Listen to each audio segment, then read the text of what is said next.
According to some interpretations of the Bible, particularly from a dispensationalist or futurist perspective, the rise of the Antichrist's religious system may indeed be seen as already in motion, even if many do not recognize it.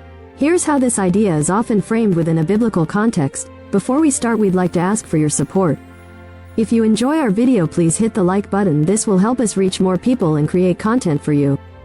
Now let's get started with today's video. Biblical basis for the Antichrist's religious system. 1 John chapter 4 verse 3. And every spirit that does not confess Jesus is not from God. This is the spirit of the Antichrist, which you heard was coming and now is in the world already. This verse suggests that the spirit of the Antichrist was already present in the first century and could be understood as growing in influence over time. 2 Thessalonians chapter 2 verses 3-4. Let no one deceive you in any way. For that day will not come, unless the rebellion comes first, and the man of lawlessness is revealed, the son of destruction, who opposes and exalts himself against every so-called God or object of worship, so that he takes his seat in the temple of God, proclaiming himself to be God.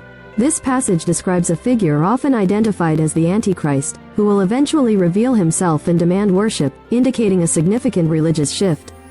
Revelation chapter 13 verses 11-18. This passage describes a beast from the earth who performs signs and deceives people into worshipping an image of the first beast, often interpreted as the Antichrist. The mark of the beast, mentioned here, is seen as a tool of control and allegiance to this system. Signs and interpretations, false teachings and prophets. Increasing acceptance of teachings that contradict core Christian doctrines could be seen as the groundwork for the Antichrist's religious system. This includes moral relativism, the denial of essential Christian beliefs, and the rise of new religious movements that integrate non-Christian elements. Global religious movements. Efforts toward religious syncretism or the blending of different religious traditions might be viewed as steps toward a one-world religion, which some believe will be headed by the Antichrist. Technological surveillance and control. The advent of technology that could potentially be used for mass surveillance and control, such as digital IDs, biometric systems, and AI, is sometimes linked to the mark of the beast concept, suggesting a future where allegiance to the Antichrist is monitored and enforced. Moral and cultural shifts. The perceived decline in traditional moral values and the rise of secularism can be seen as a society moving away from Christian principles, making it fertile ground for the Antichrist's influence. Moral and ethical decline. Many interpret increasing moral relativism and the decline of traditional values as signs of the times leading up to the Antichrist's reign.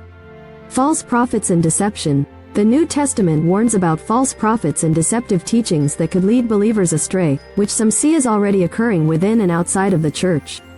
Perspectives and warnings. Vigilance. Many Christians believe it is essential to remain vigilant, grounded in biblical truth, and discerning of the times. As Jesus and the apostles warned about deception in the last days, Matthew chapter 24 verses 4-5, 1 Timothy chapter 4 verse 1. Hope and faith. Despite these concerns, Christians are encouraged to maintain hope and faith in God's ultimate sovereignty and victory, as depicted in Revelation.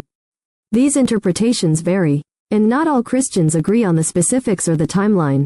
It is often beneficial to study these topics within the broader context of Christian teaching and with guidance from trusted theological sources.